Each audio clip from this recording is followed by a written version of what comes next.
Hello everyone, good morning. Welcome to crazy G K trick.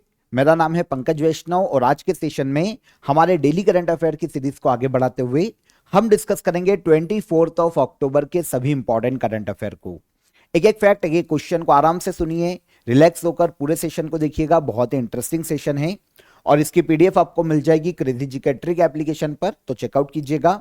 Application पर ही daily current affair का mock test भी आप लगा सकते हैं। दिवाली हॉलीडेज के कारण अगर किसी भी दिन का पीडीएफ अपलोड नहीं हुई है तो वो अब आपको मिल जाएगी, मॉक टेस्ट या पीडीएफ। तो आप चेकआउट कीजिएगा एप्लीकेशन को। तब तक हम चलते हैं आज के हमारे पहले इंपॉर्टेंट करंट अफेयर पर। देखिए, ग्लोबल फॉरेस्ट रिसोर्सेस असेसमेंट 2025 के अनुसार कुल वन क्षेत्र के मामले में भारत की वैश्विक रैंक क्या है। यहां पर एक रिपोर्ट की बात की गई है जिसका नाम है global forest resources assessment 2025 report. किसी भी देश में फॉरेस्ट कवर कितना ज्यादा है, हर साल किसी भी देश का फॉरेस्ट कवर कितना ज्यादा बढ़ रहा है, इन सभी डायमेंशंस के आधार पर इस रिपोर्ट को तैयार किया जाता है।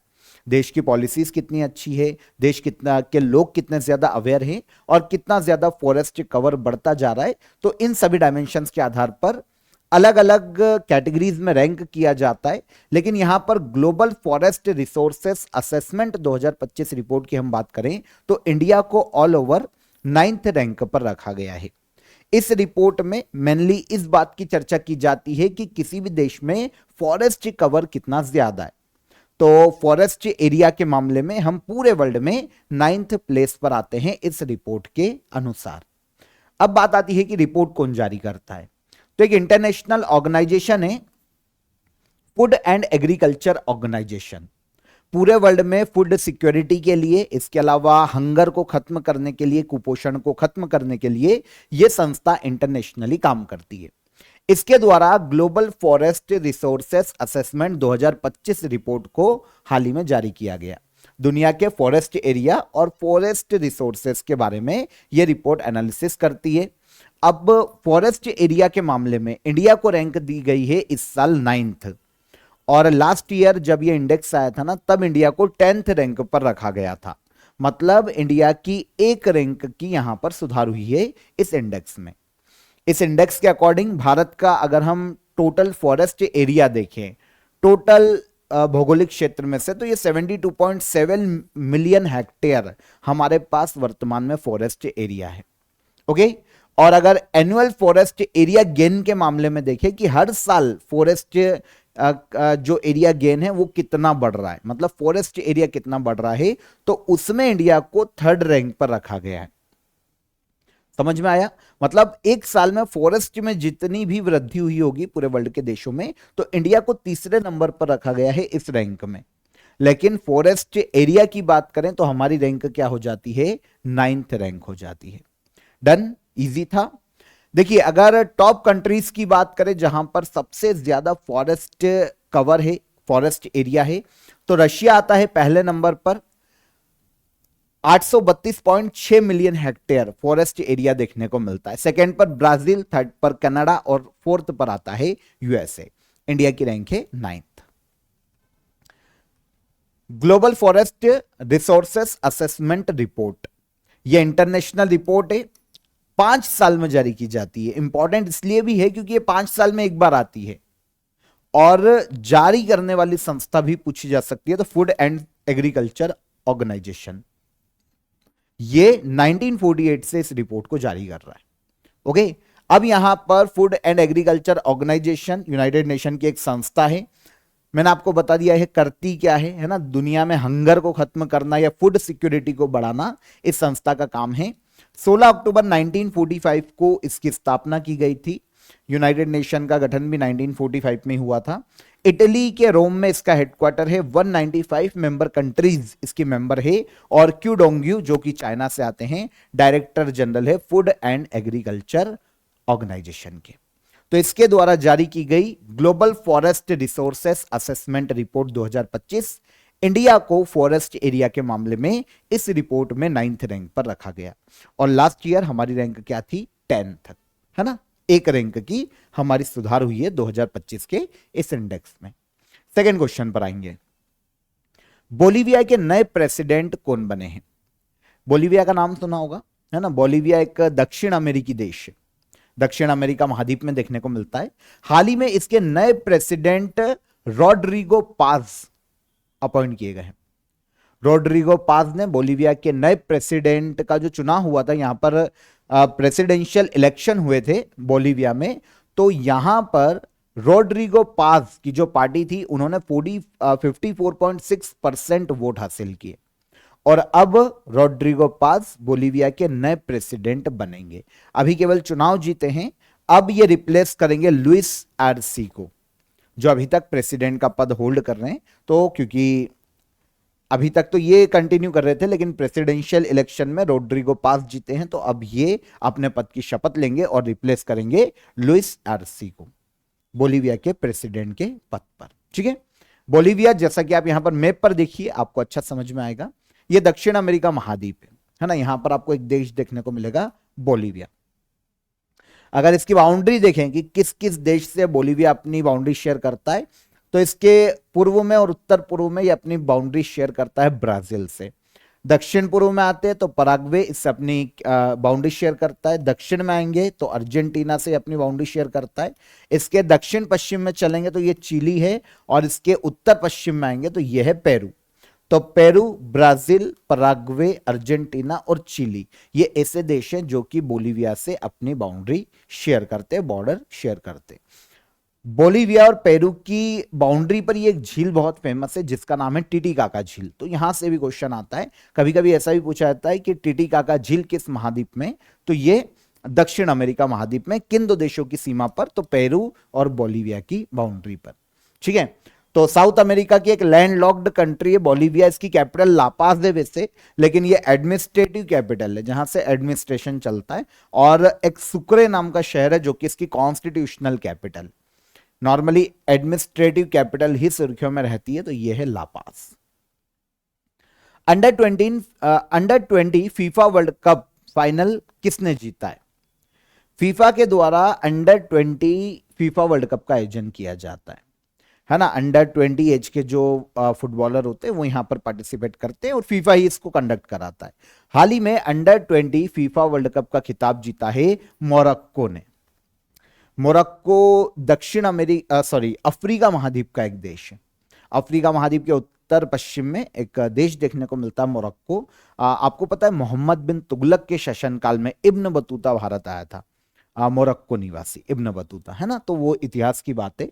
तो ये मोरक्को है। कहां देखने को मिलेगा हमको मोरक्को? ये देखने को मिलेगा अफ्रीका महाद्वीप में, अफ्रीका के उत्तर पश्चिम में ये देश देखने को मिलता है। अंडर 20 फीफा वर्ल्ड कप का हाल ही में आयोजन किया गया। फाइनल खेला गया था मोरक्को और अर्जेंटीना के बीच में।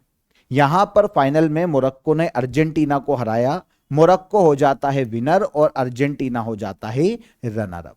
ठीक है, अच्छा आयोजन कहां हुआ, यह भी एक क्वेश्चन है। तो आयोजन हाल ही में किया गया था चिली में।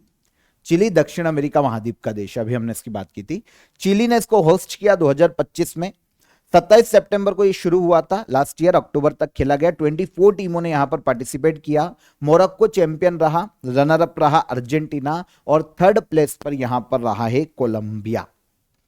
ठीक है, पहली बार है जब मोरक्को ने इस चैंपियनशिप को अपने नाम किया है। अंडर 20 फीफा वर्ल्ड कप को मोरक्को पहली बार जीता है। 2 साल में एक बार फीफा इसका आयोजन करवाता है। 1977 से इसे ऑर्गेनाइज किया जा रहा है।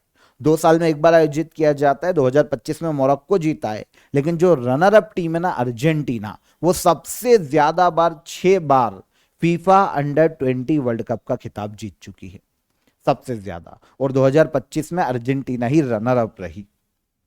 फीफा की भी बात कर लेते हैं यहां पर, है ना। पूरे वर्ल्ड में फुटबॉल खेलों को गवर्न करने वाली, इनके लिए पॉलिसीज मेकिंग बॉडी है कौन? फीफा, इंटरनेशनल संस्था है फुटबॉल खेलों की। 21 मई 1904 में फीफा की स्थापना की गई थी, स्विट्जरलैंड के ज्यूरिक में इसका हेडक्वार्टर है। और जियानी इन्फेंटिनो फीफा के अध्यक्ष या प्रेसिडेंट के पद पर हैं। ठीक है, तो FIFA under 20 world cup 2025 winner कौन? पहले तो आयोजन कहां पर हुआ? आयोजन हुआ चिली में। Winner Morocco, runner up Argentina. ठीक है, civil military fusion as the matric of national power and comprehensive security पुस्तक को किसके द्वारा लिखा गया है? एक बुक को भारत के जो डिफेंस मिनिस्टर है ना, राजनाथ सिंह, उन्होंने अभी लॉन्च किया है। बुक का नाम है civil military fusion as the matric of national power and comprehensive security. इस बुक को लिखा गया है लेफ्टिनेंट जनरल राज शुक्ला के द्वारा। हालांकि रिटायर्ड हैं, पर इनके द्वारा इस बुक को लिखा गया। देखिए यहां पर दो वर्ड इंपॉर्टेंट है, पहले सिविल और मिलिट्री।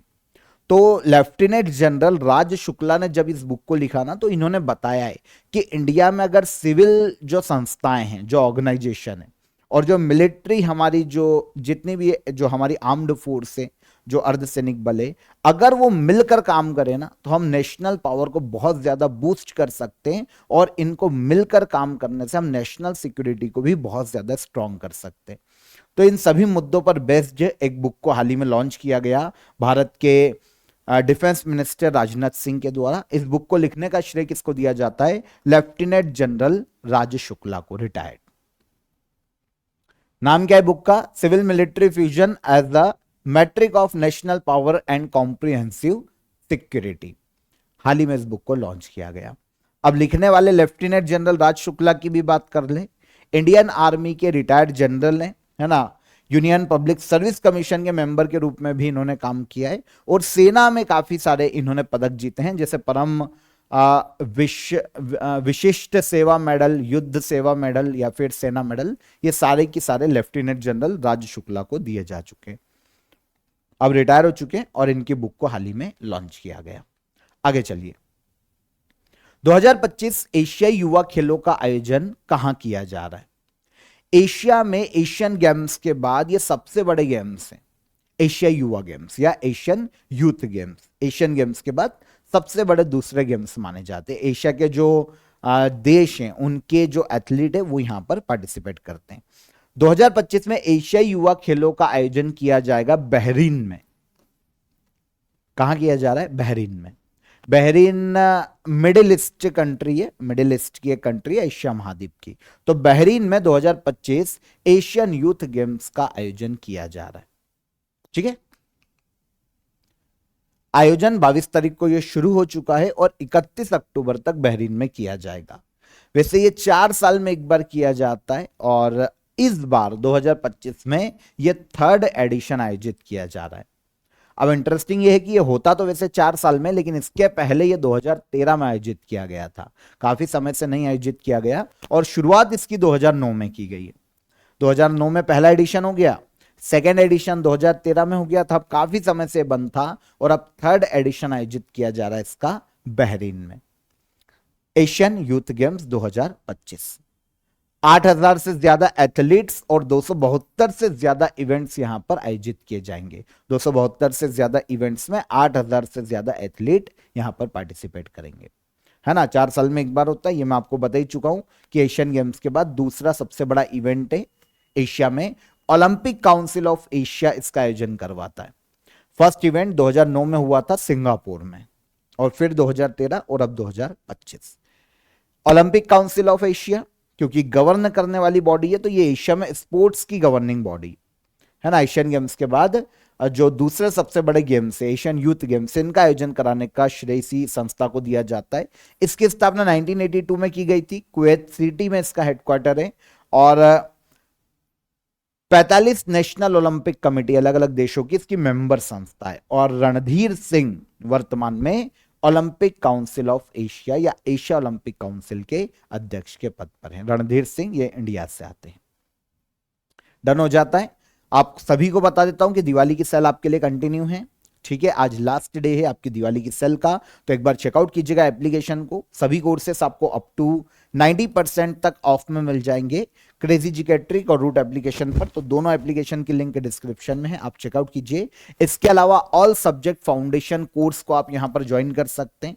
सभी सब्जेक्ट जीएस के आपके यहां पर, जीएस, रीजनिंग, मैथ्स, सभी सब्जेक्ट आपके यहां पर तैयार हो जाएंगे किसी भी एग्जाम के लिए। तो ये फाउंडेशन कोर्स है, ऑल सब्जेक्ट फाउंडेशन कोर्स, आप इसे ज्वाइन कर सकते हैं अभी के लिए काफी अफोर्डेबल प्राइस में। डिस्क्रिप्शन में मैंने अलग से इसकी लिंक दे दी है, वहां पर क्लिक करके आप डायरेक्ट इसे अवेल कर सकते हैं। कोई भी आपको हर्डल आता है तो हेल्पलाइन नंबर है आपके लिए नीचे, इस पर आप कॉल कर लीजिए, व्हाट्सअप कर दीजिए। अगर आपका कोई भी हर्डल है, कोई भी क्वेश्चन है, तो हमारी टीम आपकी मदद कर देगी। तो चेकआउट कीजिएगा एप्लीकेशन को। क्रेजी जीके ट्रिक एप्लीकेशन पर आपको पीडीएफ भी मिल जाएगी डेली करंट अफेयर की, मॉक टेस्ट भी डेली करंट अफेयर का लगाइए, और काफी सारे फ्री कोर्सेस और पीडीएफ भी आपको एप्लीकेशन पर मिल जाएगी।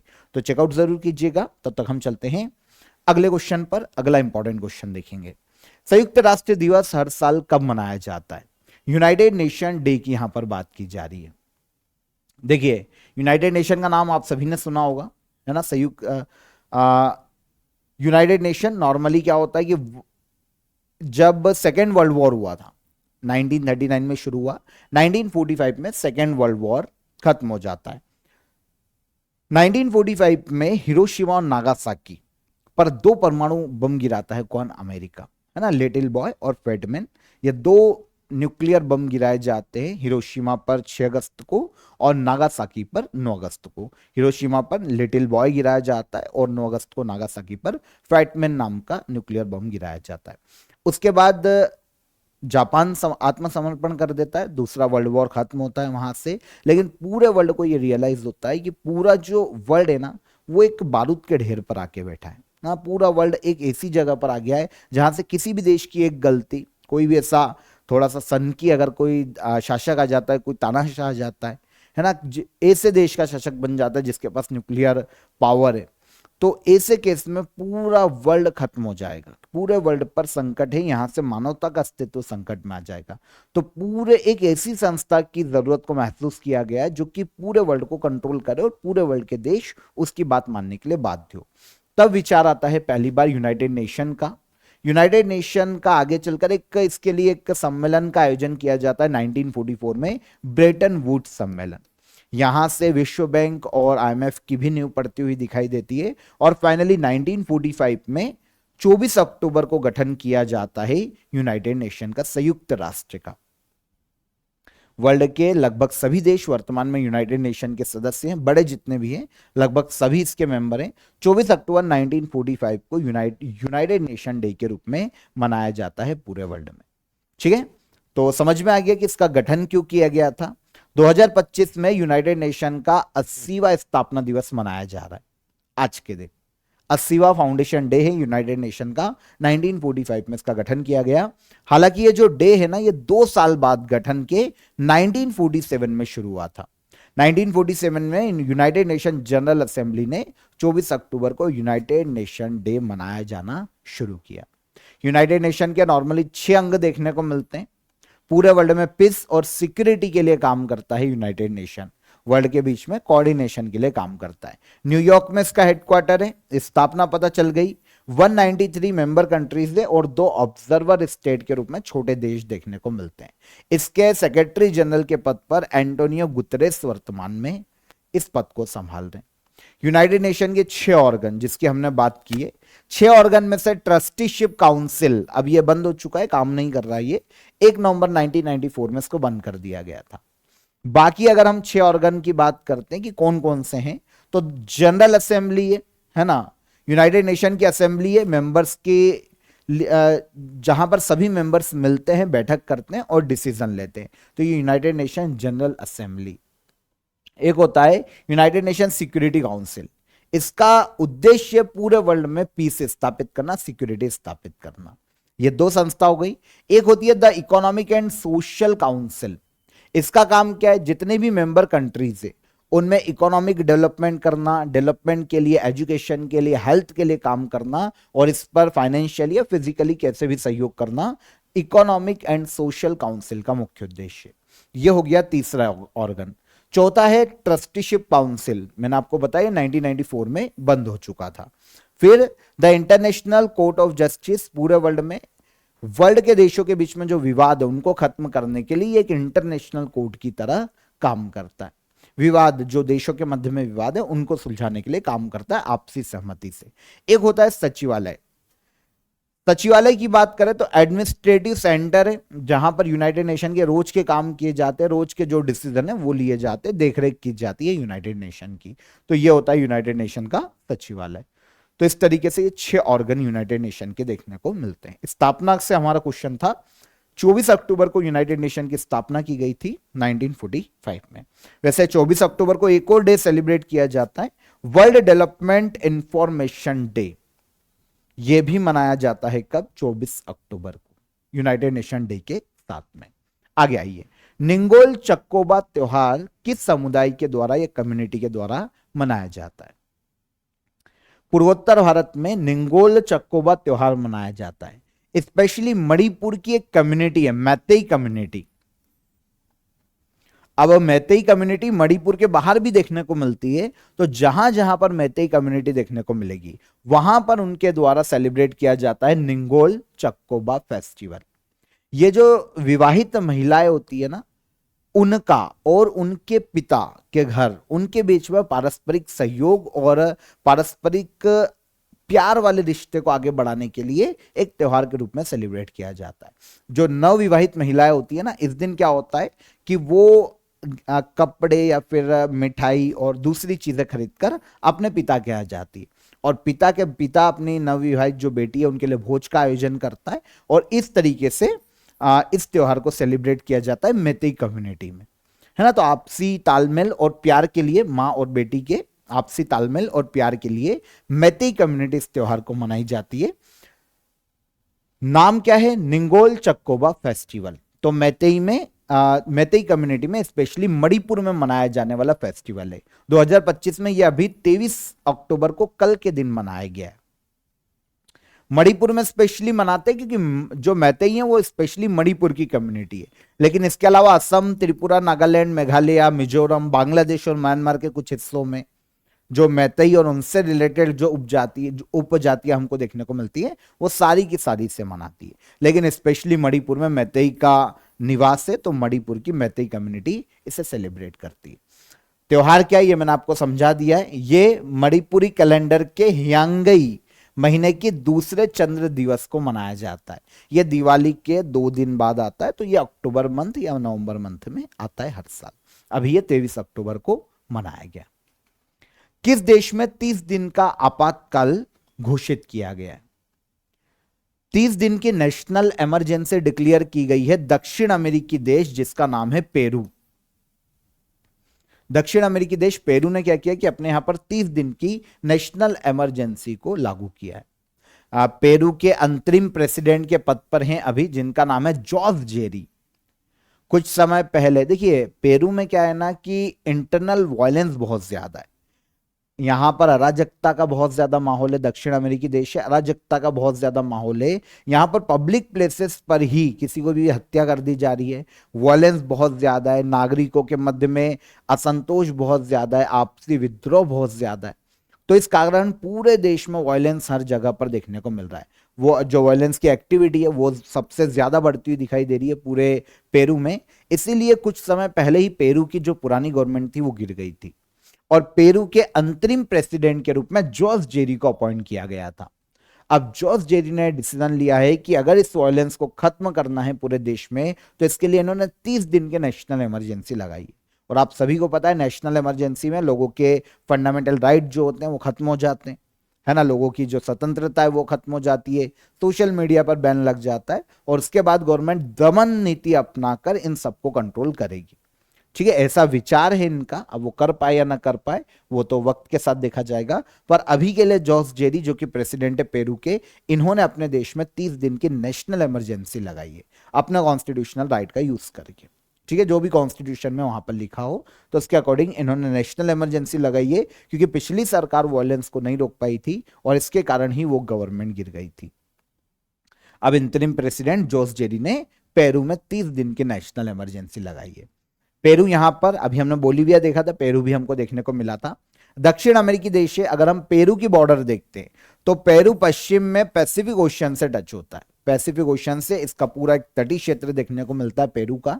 इससे अगर लगने वाली कंट्री की बात करें तो उत्तर में इक्वेडोर इससे टच हो जाती है, उत्तर में ही कोलंबिया भी पेरू से अपनी बाउंड्री बनाता है, पेरू के पूर्व में ब्राजील बाउंड्री बनाता है, पेरू के दक्षिण पूर्व में देखें तो दक्षिण पूर्व में बोलीविया बाउंड्री बनाता है, और दक्षिण में चिली।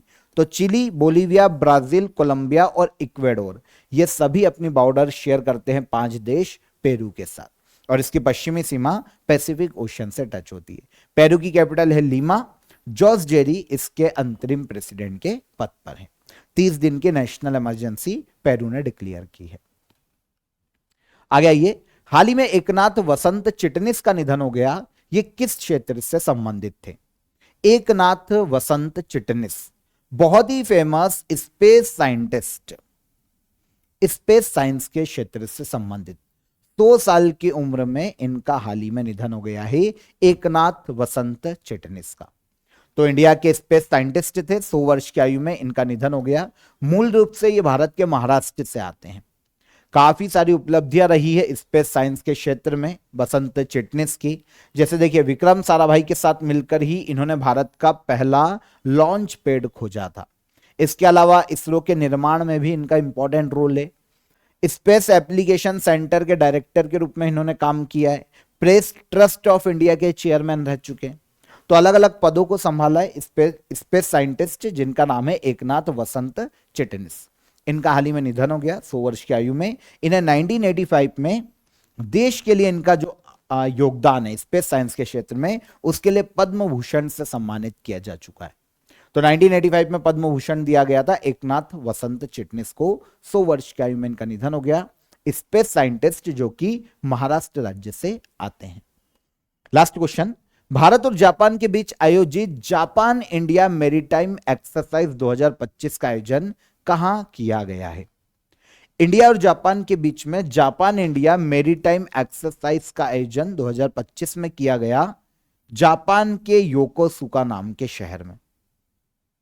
इंडिया और जापान की नेवी के बीच में कोऑर्डिनेशन को बढ़ाना, कॉपरेशन को बढ़ाना और किसी भी जॉइंट ऑपरेशन को अंजाम देने के लिए इस एक्सरसाइज का आयोजन किया जाता है।